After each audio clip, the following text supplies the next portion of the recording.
Oke, Bismillahirrahmanirrahim. Assalamualaikum warahmatullahi wabarakatuh. In Waalaikumsalam. in here, Waalaikumsalam. okay, in here I want to sharing to all of you about the audiolingual methods. The audiolingual method is a method of foreign language teaching with emphasize the teaching of listening and speaking before reading and writing. Nah, jadi uh, metode audiolingual ini adalah metode yang dilakukan itu diawali dengan listening sebelum listening dan speaking ya, sebelum reading dan writing. It uses dialogues as the main form of language presentation and drills as the main training techniques. Mother tongue is discouraged in this classroom. Nah, jadi mother tongue nih jangan sampai diajarkan ya di kelas audiolingual ini. Mother tongue tuh kayak bahasa ibu. Nah, jadi it uses dialogue. Nah, jadi ini menggunakan dialog as the main form of languages presentation. Nah, gitu. Oke, for the next slide.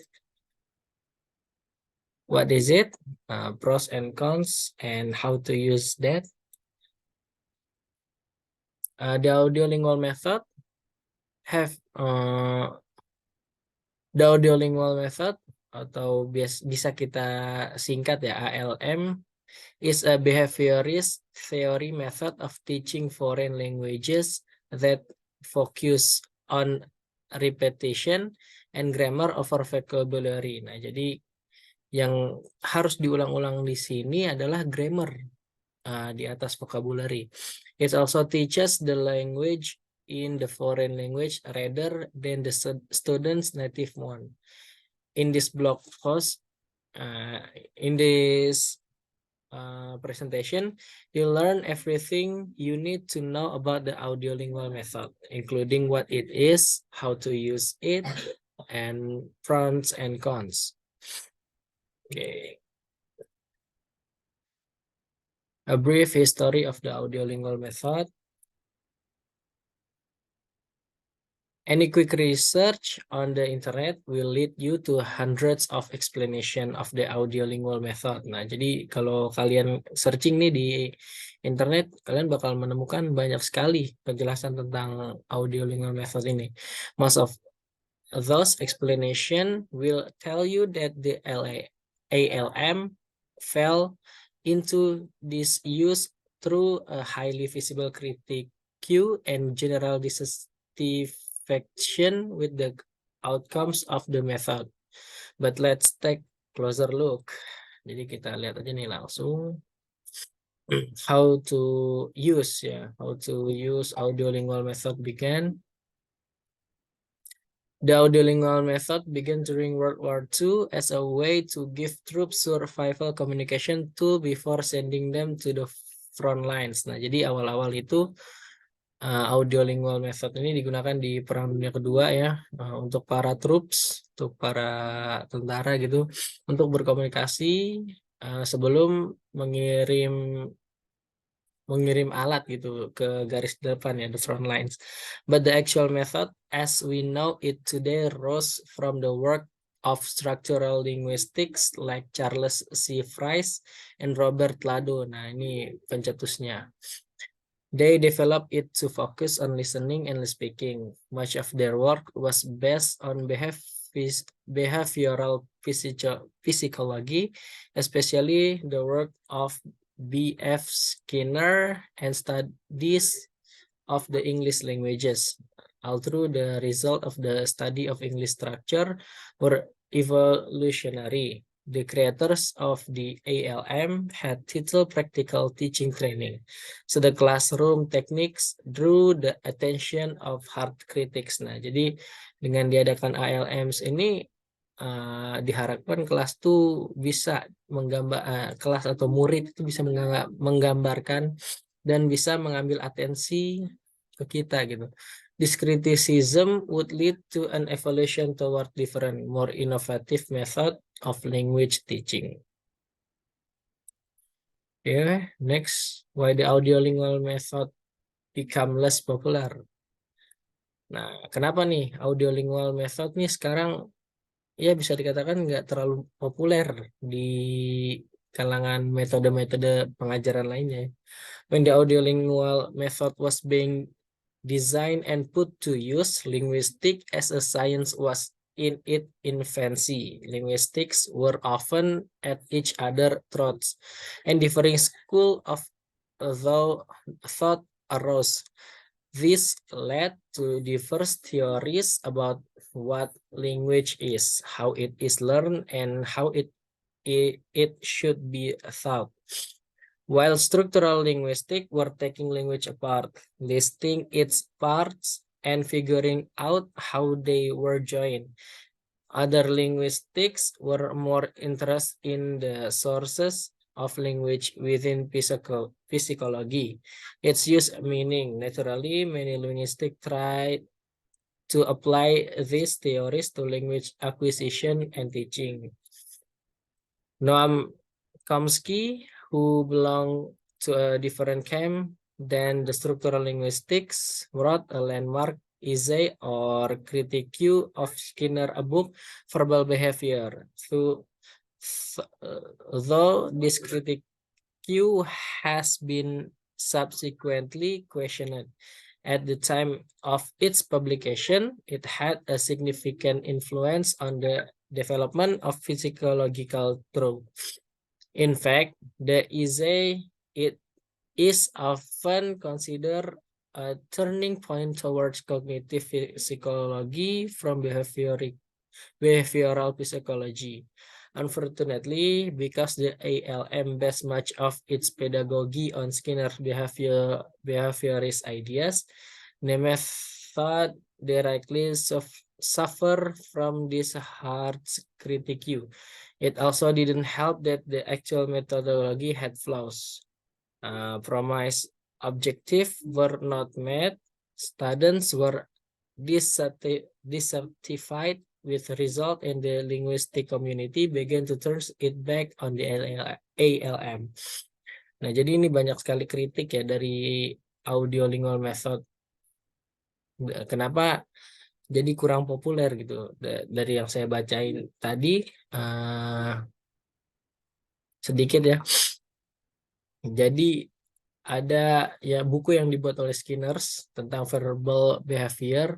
Di situ dia mengkritisi bagaimana ALM itu bekerja pada student gitu. Dan ternyata mulai ditinggalkan nih karena mungkin di buku tersebut banyak mengeluarkan statement-statement disadvantages dari ALM tersebut.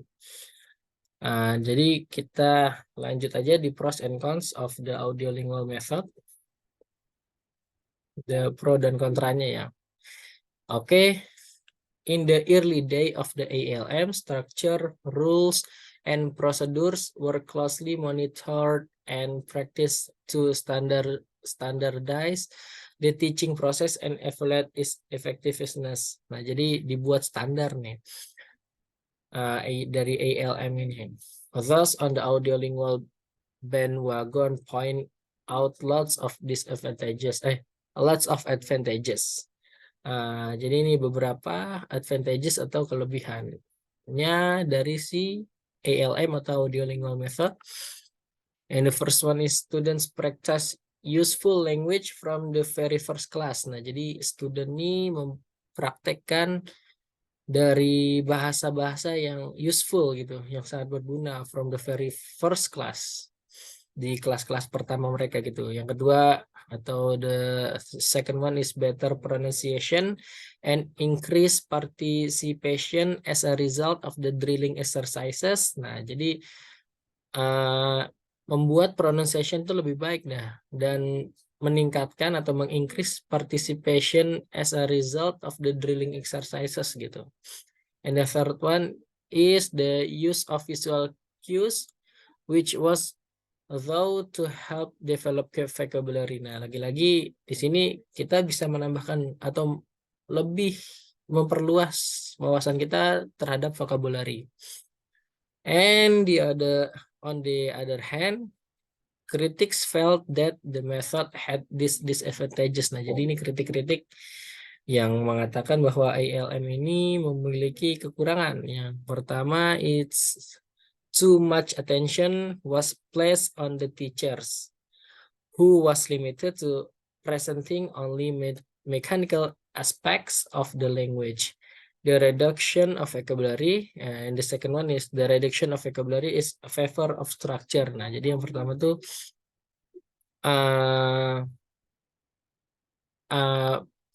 apa ya? The much attention was placed on the teacher. Jadi atensinya terlalu diberikan ke guru gitu.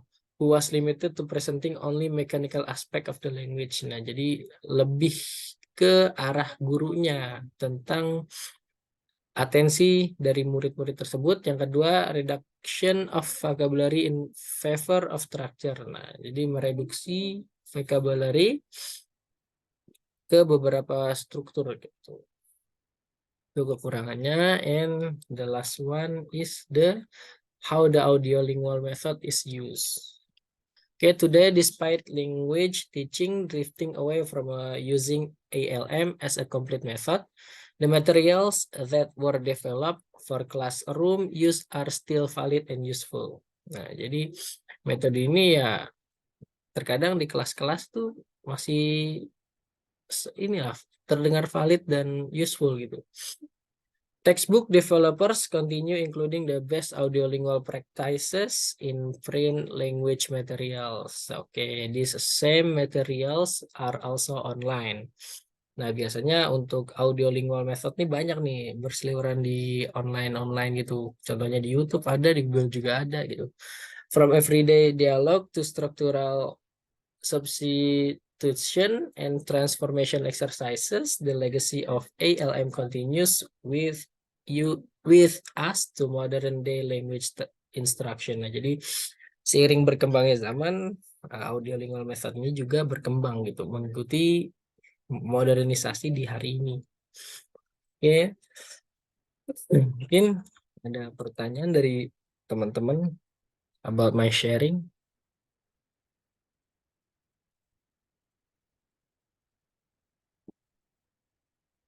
Fitri atau Novi? Iya, mau tanya dong, Boleh. bagaimana metode audio lingual ini tuh kayak berfokusnya pada pengucapan gitu? Contohnya ya? Iya, maksudnya kenapa gitu? Kenapa Boleh minta berfokus? contohnya juga. Oke, untuk contohnya akan saya tampilkan ya. Jadi gue pura-pura nampilin aja nanti. Jadi kalian pura-pura paham lah. Kenapa untuk pertanyaan kedua, kenapa hanya berfokus pada percakapan aja gitu ya? Ya seperti judulnya gitu, Teh Fitri, bahwa audiolingual method nih ya metode lingual itu atau audio gitu. Lingual itu kan pengucapan. Audio itu dari segi mendengarkan gitu. Mengapa hanya percakapan yang diambil? Nah, biasanya untuk metode audiolingual ini lebih cepat untuk siswa menangkap apa yang dipelajari. Karena itu tadi yang saya awal sebutin ya. Sorry. It uses dialogues as the main form of dialogue presentation and reels as the main training technique. Nah, jadi dia tuh membuat dialog itu sebagai main form atau utama lah dari language presentation contohnya gitu. Nah, karena apa? Karena si audiolingual method ini foreign language teaching which emphasize, jadi mengemphasize the teaching of listening and speaking before reading and writing. Karena diharapkan jika kita mempelajari listening duluan dan speaking duluan tuh bisa mengincrease daripada vocabulary kita gitu, ketimbang kita hanya reading dan writing aja gitu. Gitu Kak Fitri.